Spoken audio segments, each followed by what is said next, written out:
After a sad ending of Part 1, we're ready to follow Station 51 to their new adventures. Carver opens up to Kid and tells him the anecdote about why he got his scar. It turns out that when he was a child, his older brother threw him into a bonfire, but no one believed him as it was something very difficult to understand. Carver's troubled older brother comes to town asking for a huge favor. Later, Carver snaps at Stella. After Severide's interest in arson investigation was sufficiently sparked in this season, he received a call from the CFD Office of Fire Investigation Captain Tom Van Meter. So Severide had received an invitation to the best arson investigation training program in the world, which sadly happened to be located in Alabama. Giving Battalion Chief Wallace Bowden just 1 day's notice, Severide left to pursue his passions in arson investigation.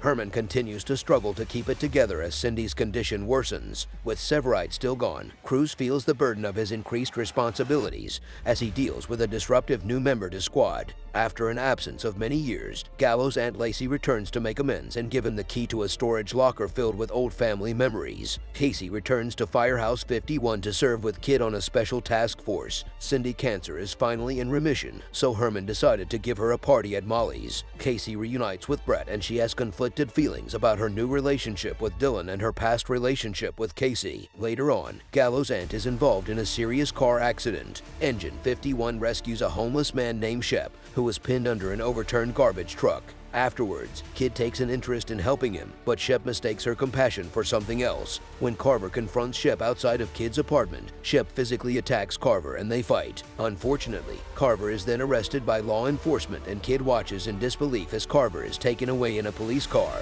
Meanwhile, when on a harrowing call to help a pregnant 16-year-old, Brett and Violet are able to successfully deliver her baby girl, despite the problems caused by First Shift not replacing the used OB kit in their call bag.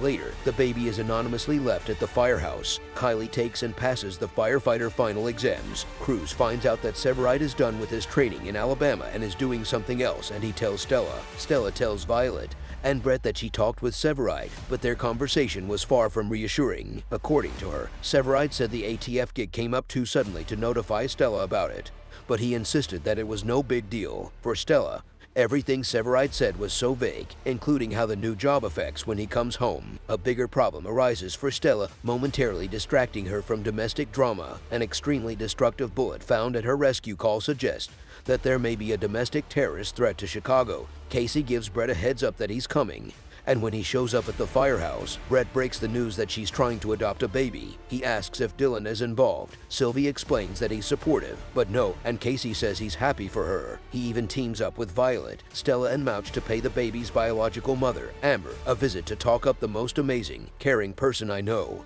Dylan, however, is not as on board with the baby plan as Brett thinks. He breaks up with her, explaining that they're at really different places in their lives, and it's obvious that she's not over Casey. Lucky for her, Casey isn't over her either. After hearing that Amber has agreed to the adoption, Casey shows up at Brett's apartment and says he got her something a year and a half ago that he wants to give her before he goes back to Portland. Then he gets down on one knee and pulls out a diamond ring. As for Stella's relationship, she decides to take some shifts off to go get her husband and bring him back to Chicago. Carver doesn't look too happy to hear this. The firehouse comes under fire from a snipper at a power plant. Casey goes after the shooter against Bowden's objections, and with Stella, Carver, and Gallo's help, they stop the sniper. But the damage is done. Mouch is wounded during the gunfire and starts bleeding out and coding at the hospital. It seems Mouch is better while Herman visits him in the hospital, but after a few words they notice something is really wrong, as Mouch is bleeding a lot. Well, that's all for Season 11. Hope you enjoy the recap.